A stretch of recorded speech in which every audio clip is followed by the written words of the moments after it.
Hello there. Welcome to Fin Serve Now. This is such an exciting event episode because a lot of you have been wondering how to continue to pivot and not just pivot in this new normal, but how do you elevate? So I'm your host, Zakia Larry, and we've got a treat for you today. So today's topic is crisis proof your business finances.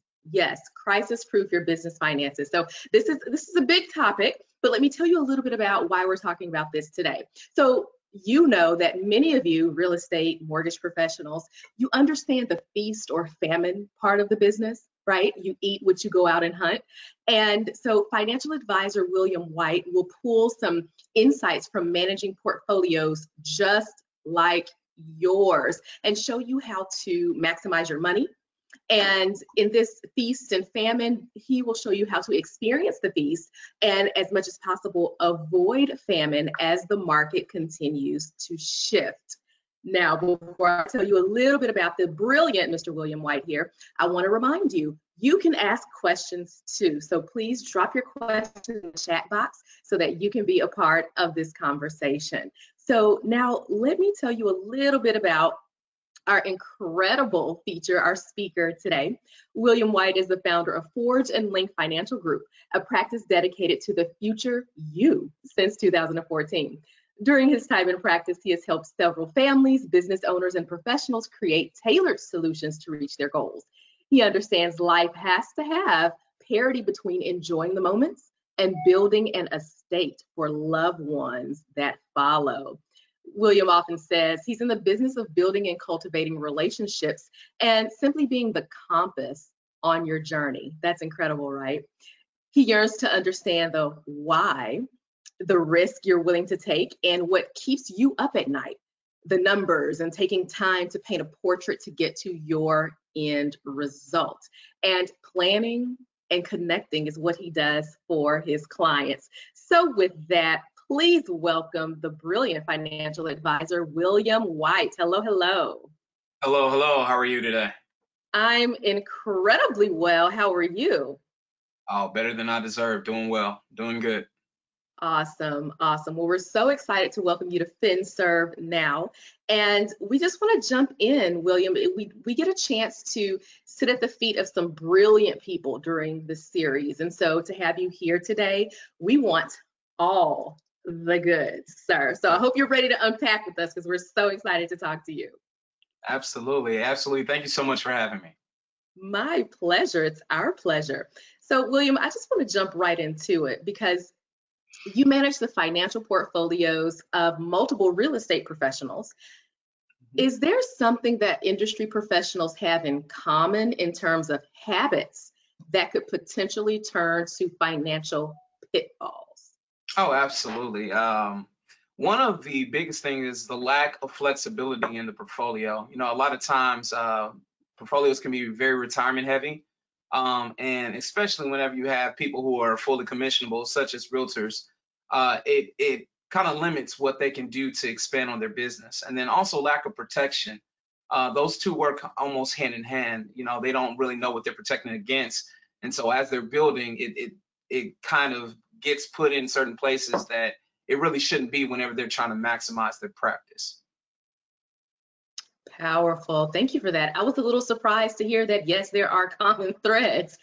So, okay, community, I hope you're listening here. So, William, we've been also hearing the term pivot, and this may even play a bit on what you just said. We're talking about pivot quite a bit. Is there anything that professionals in this realm can do to pivot to really protect their assets or even drive future financial recovery? Absolutely. I mean, the number one thing is to invest, okay, into self and to the portfolio, and also having different types of expenses. So you have good time expenses and then normal expenses. You have for example, you have certain things that you are always going to have to pay for, such as your mortgage, your car note, those things that are those items in your balance sheet. But then you have good times to where, maybe you want to, put more towards the business, or you want to put more towards yourself or pamper yourself, whatever that may be. So you have good expenses and then just normal expenses as well. Your lifetime, also, your lifestyle should match your portfolio. It can't be that you are taking on a lot of expenses during the winter months, if you will, when the summer months are whenever you start getting an influx of business, especially realtors. They sell a lot in the summer, and so a lot of your expenses or a lot of the things that you should be paying on should be in the summertime. So it should be tailored to you.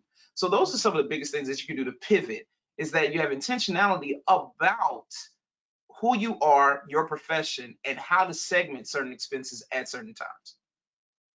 Oh, that's very fascinating. And remember, guys, drop your questions for William right here in the chat box so that we can make sure you're part of the conversation. So, William, I know during the season, a lot of people are talking about maybe downturns or loss of income, but let's switch that up a little bit. Okay. Can you talk to us about any sort of mistakes real estate professionals are potentially making when business is booming? And I think you started to unpack that when you said, making sure your expenses match the influx of the season. So will you unpack that a little bit? Are there any mistakes that they're making when business is booming that may sort of complicate things down the road?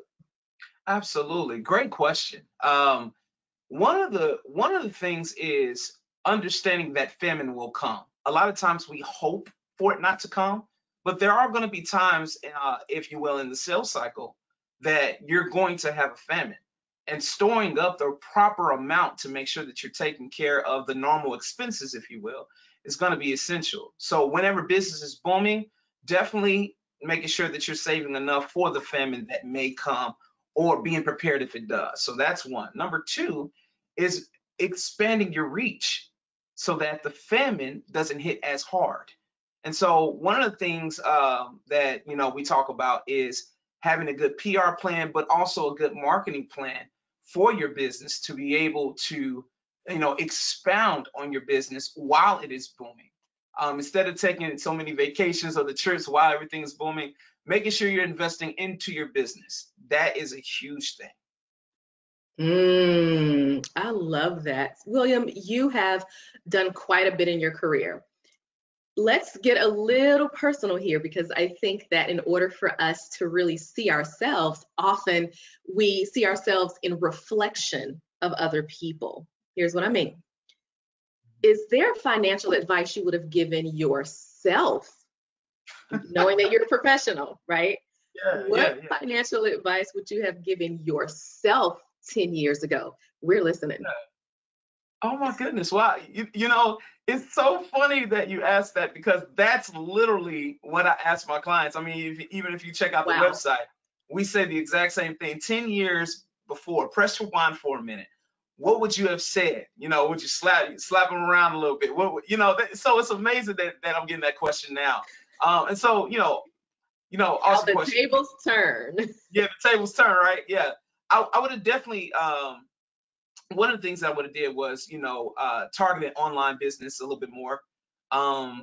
Did well in that space, but to accelerate even more now that, being in the midst of COVID, and, I definitely would have accelerated that a little bit more to have more reach there. Of course, invest more. You can never invest enough into your business and into your practice. And then also, being a minimalist is beautiful. I think a lot of times whenever you take on so much and you press rewind, you're like, I really shouldn't have even made that purchase. Like, that's not something that I really needed. And so, you'll have it and you're like, man, I have these, back in, quick example, back in 2012, I was buying, sneakers and tennis shoes. That was just my thing. And I still have some of those shoes even today, and I've maybe worn them maybe 3 or 4 times. Yeah. And so, investing more, but being a minimalist and the beauty thereof. Yeah, I love that. So, William, thank you for taking us back. Yeah. Let's go back to the future. Yeah. All right. Now that you have thought through that, you're in a very different place. You're consulting others. What financial advice would you give William today? Yeah, no, that's a great question. So going forward, 10 years going down the road, knowing what I would have told William 10 years before, I'm still the same person all along the line. There's certain habits that I've developed that are good and bad.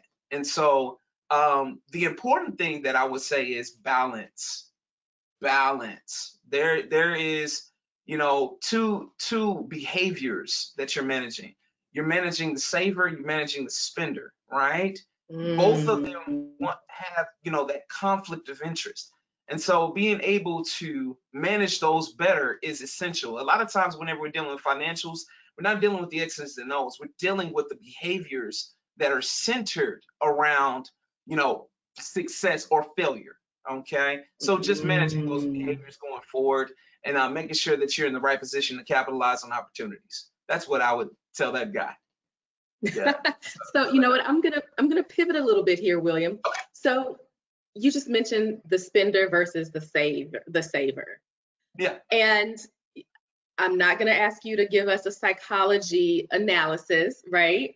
There are professionals who do that, but let's talk a little bit about mindset, because in managing the saver versus managing the spender, we got to be honest right now, William. There's still a pandemic. People are experiencing stress, overwhelm, anxiety. There are people who spend money to make themselves feel better, be it an influx in Uber Eats. Yeah. All right. Or an influx in shopping. There are habits that may not be consistent with who that person is, but in a time of crisis like this one, some new or odd habits or influxes may happen. Have you seen that? And then what are you saying to your clients in these scenarios? Yeah, great question. I mean, and actually, whenever I do talk about the saver and the spender, I have talked to professionals in behavior. One of the things that I saw in my practice is that I was great at the X's and O's, but whenever it came time for me to talk to people, there were certain things that I had to manage that, my education or my licensing couldn't teach me, right? It had to do with people. So, there are a couple of different things. Number one, during this time, we're displacing certain travel expenses or certain vacation expenses because people are not traveling.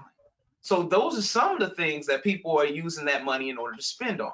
I say, let's look at it objectively, but also be cautious. Amazon is now booming because of everything, right? Like you said, Uber Eats, the convenience is what we're buying. It's not necessarily the items. It's the convenience of the items being purchased, convenience. at our fingertips. That's the biggest thing.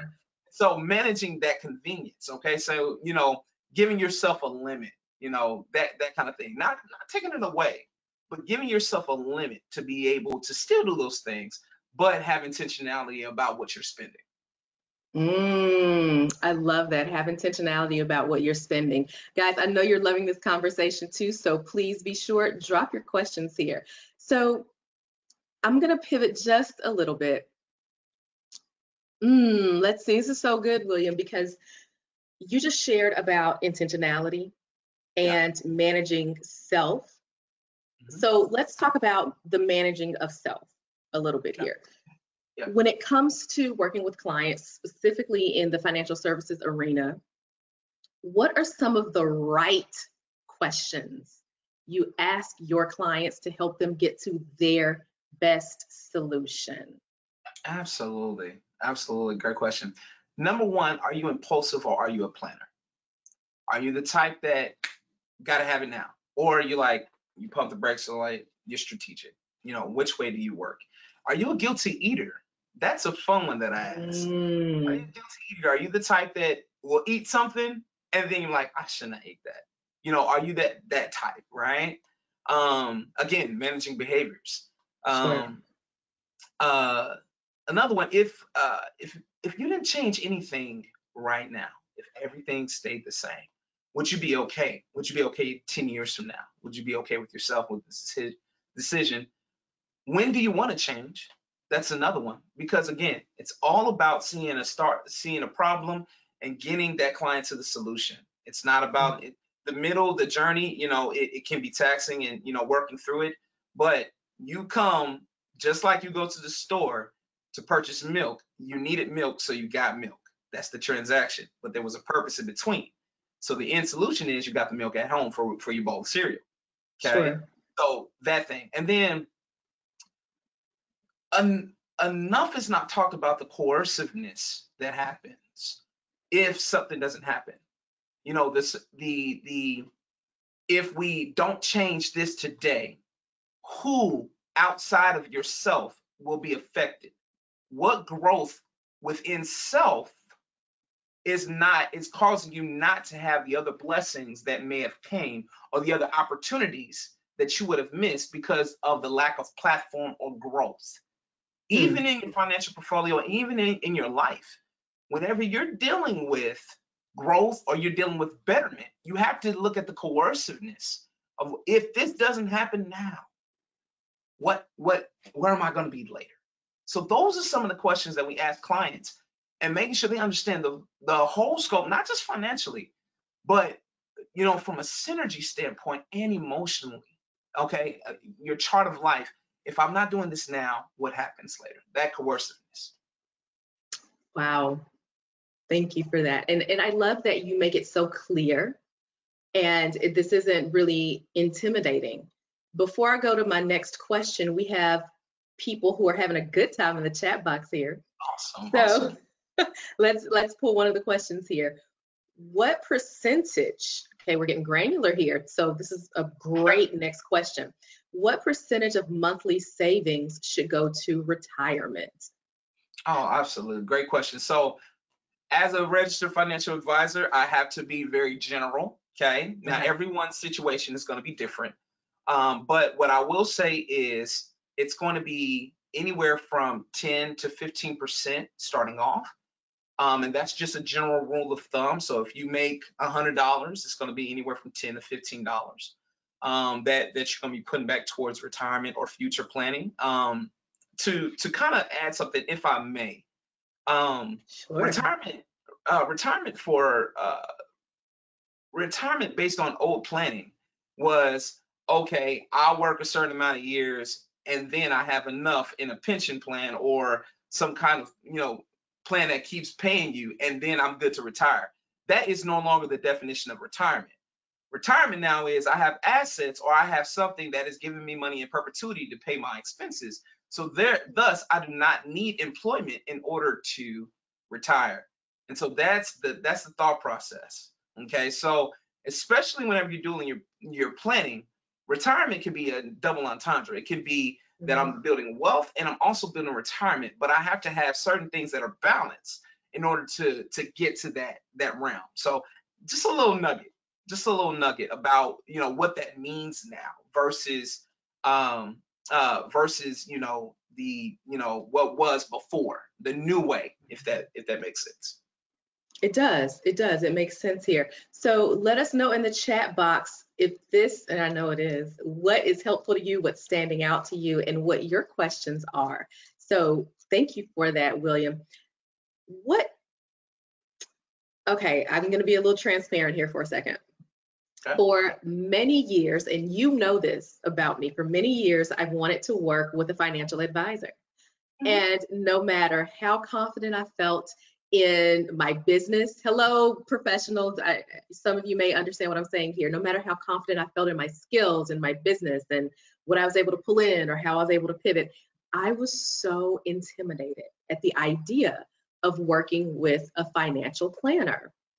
Yeah. What would you say to those who say that they're not ready for a financial advisor, be it because of income amount or diverting funds to pay for services, whatever their why is? What do you say to those people? I think that's an awesome question. Just as you go to a doctor's office and there may be a pain that's ailing you that you can't self-diagnose, and that uncomfortable time to where we have to bear it all in order for that physician to be able to see what needs to happen for you to get well. So is the financial advisor. Whenever we are looking at the X's and O's, and we're looking at behaviors, we're looking at everything that we have in front of you, it can be very intimidating. But having that right advisor that is not going to be judgmental, but there's going to be objective, putting you first, and also reaching a solution. And I'll talk about that here in a minute. That's what you're looking for as far as a financial advisor.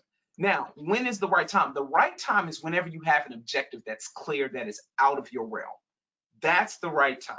Okay. So, for instance, basic money measures to put away for retirement, those are things that you can research, Google, and you'll be good.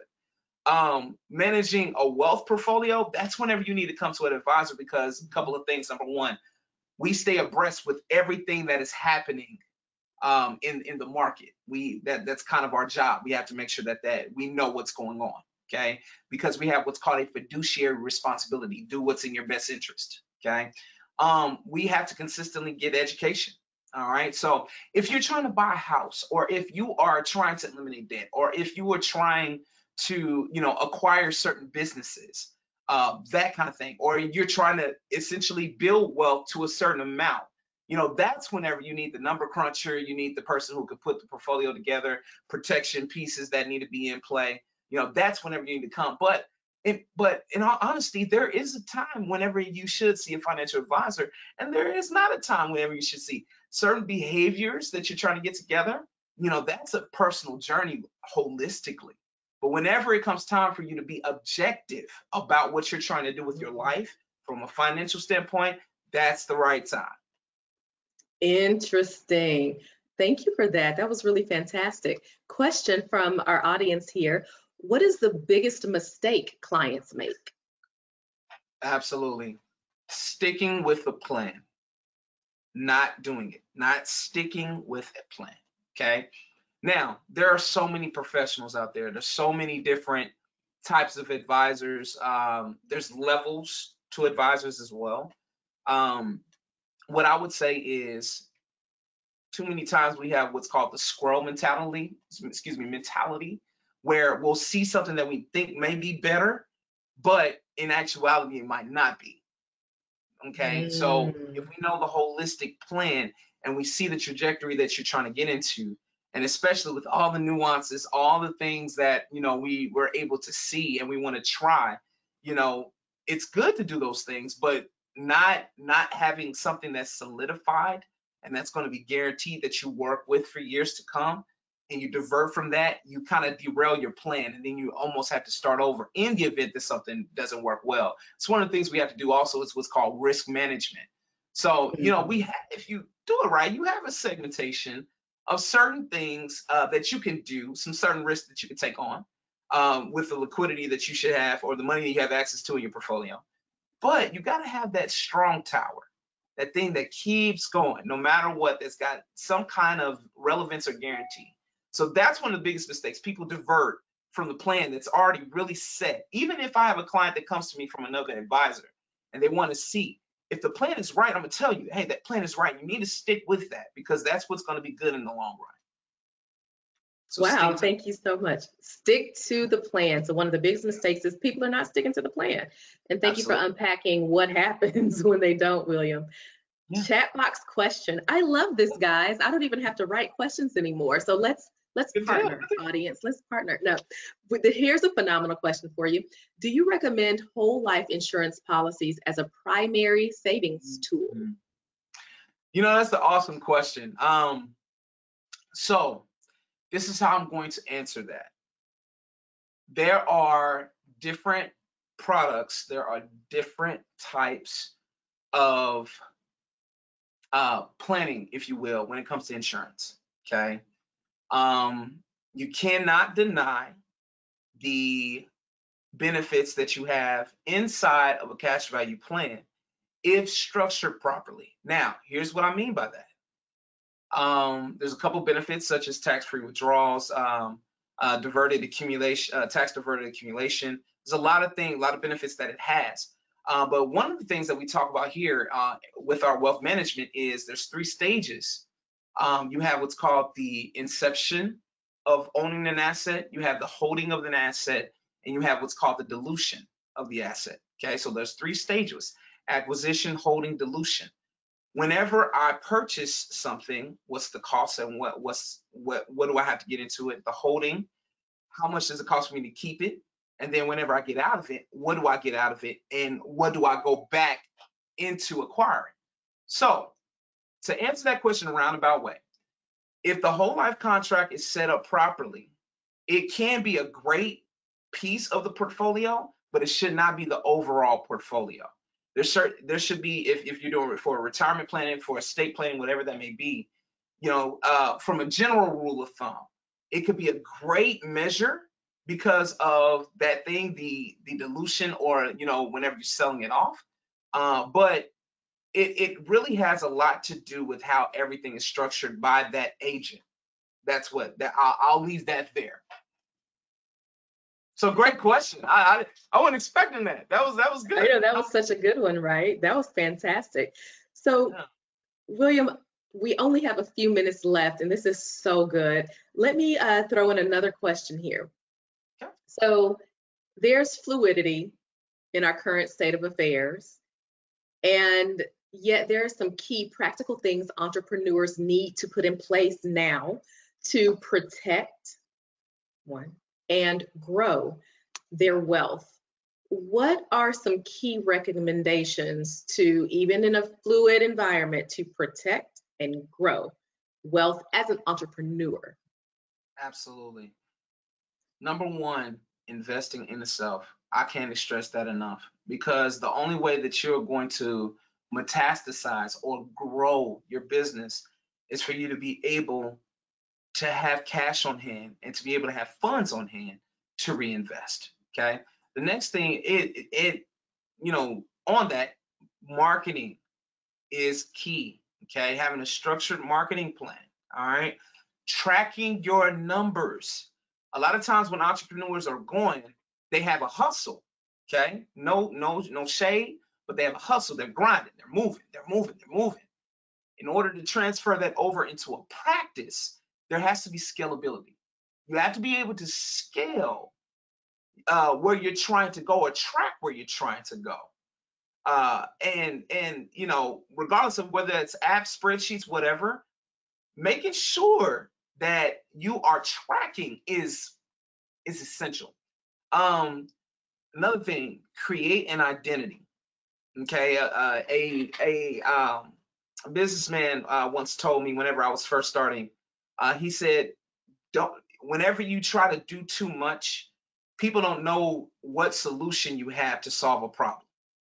And so, if you want to be, a chef, or if you want to be, a financial advisor, if you want to be in media, whatever that may be that. Own that space. Okay, so if you're a realtor, own your space, because what essentially is going to happen is, if you derail and try to create another identity, what happens is people then become confused as to what they're coming to you for a solution for.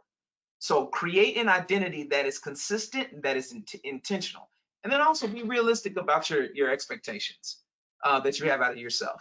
Building this company wasn't building my company wasn't an overnight process. It took a lot of mistakes. It took a lot of failures in order to get where my practice is today. And so, be stubborn to not give up, but set realistic expectations for yourself that are measurable, that you can climb and you can use in order to step up your practice, your business, whatever that may be. So those are some of the things that I would say from a wealth standpoint and a business standpoint that are going to be essential for you to keep in mind as you're growing. Wow, so powerful. Thank you for that, William. Chat box question. Yeah, Who good, inspires good. you? Who inspires you? Oh, wow. Look at that. I love that. Oh, yeah, that's a good one. First of all, look, I'm a spiritual man. I make no exception. This practice was built on the vision that was, given to me by God. So I never run from that. So that's one. Number two, my son. I've got my son. His name is William the Third, and just his knowledge and just how he's able to be a sponge. And it amazes me everything that he learns. I have several mentors that have looked out for me, that I've called, sometimes 4 a.m., 5 a.m. In the business. Zelfie Taylor, another great advisor out in California. I don't know, just life itself also inspires me. just knowing that people are doing things and people are growing, to see other people fly as well. I think that's a great question. Yeah, I love that. I love that. Yeah, I think that's what really inspires me. Wow, Most. thank you for sharing that. This is so exciting. Another chat box question. We're not letting you go here, William. You are officially part of the family. I love it. That's great. This and so I know you'll love this question. In general, okay, Mhm. you're gonna put on a different hat here a little bit. In general, do you include stocks and real estate when recommending growth? Is one more risky than the other? Oh man, look at y'all getting in the weeds. Okay, so Oh yeah. the answer is yes. One thing that I talk with other advisors about, that work for us and that work at other companies, is that wealth is not grown with securities alone. You have to grow wealth with different asset classes, such as businesses, such as franchises, such as your own business, such as real estate, stock, precious art that you may buy, things that appreciate, such as maybe Rolex watches. I don't know. You have to be able to look at all of those things whenever you're growing the wealth. But specifically with stock and real estate, as far as risk, each of them can be equally risky. One, because the real estate market can be volatile at times, and so can the stock market. Okay, depending on what the on the stock side, I should say, the behaviors of companies, their financials, how strong they are. That can be risk, and then what's the overall market as far as buying houses? That's another one. All right, so each one can be equally risky. It just depends on what market you're investing into on both sides. Okay, so managing the volatility on both of them can have almost the equal amount of risk. Wow, thank you for that. Equal amount of risk, guys. So if you want Be- to unpack and go deeper here, I know William is happy to be a resource. So to that point, William, tell us a little bit about how to get in touch with you. And I mean, we want all the channels. As you see, we're a very active community here. So we want Yeah. website, social media. I mean, where's your mama live? Maybe not. You don't have to tell us that one unless you Yeah, want to. yeah. So first of all, it's been great being on here, and thank you so much again for inviting me. Um, you can first check out our website. It's going to be falfg.com. So it stands for Forge and Link Financialgroup.com. You can also reach me on Instagram at I am William White. On Facebook, you can Forge and Link spelled out. And then on Twitter, I am William WHIT. They didn't have William White on there, so we try to keep it consistent. But so take off the E on Twitter.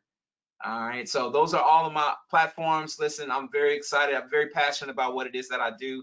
I try to stay abreast with everything that's going on in the market, to do what's right by my clients, use my fiduciary responsibility, and just so happy to do what I do on a day-to-day basis. So again, thank you so much for having me. Really appreciate it. My pleasure. And William, do you have just some parting words, 30 seconds of anything you'd like to share with us today on FinServe Now? Absolutely. So, there was something that came to me. Lions don't hunt to kill; they hunt to eat. So objectivity and the end in mind is essential for every part of your life, even in the midst of what's happening in COVID-19, with the coronavirus. While you are in your caves, if you will, do not sit idle. Plan hard, plan bigger than what you even think you can imagine. Because whenever everything opens back up, the people who did not plan are going to be the people who are left behind. So make sure that you are doing your planning. Make sure that you are intentional about what it is you want to do, creating your own identity, making sure that you're segmenting everything right, having balance in your life. And I just look forward to seeing all of you be successful. I get excited about success. So I think that would be the thing that I would leave with everybody. Lions don't hunt to kill; they hunt to eat. There's an objective. Keep the end in mind. Wow. That is so powerful. There's an objective, keep the end in mind. Well, my great friends, let's just say a big kudos and thank you to William White for sharing such brilliance and fun today. This was so fantastic. And remember, guys, every month we have these incredible conversations, the third Tuesday of every month. Please make sure you sign up for our next one, councilforinclusion.org/fin dash now. So let me say that again, councilforinclusion.org/finserve dash now. Okay, so make sure you sign up to get notifications about who we have coming up next every month, third Tuesday, right here at your lunchtime. And remember, this is a series to help financial services, real estate professionals pivot and not just adopt a new normal, but to elevate and accelerate in this season. We are here for you. So we will see you next month. William, thank you so much. You're now part of the family. We will see you again, I'm sure, sometime soon. You guys have a phenomenal day.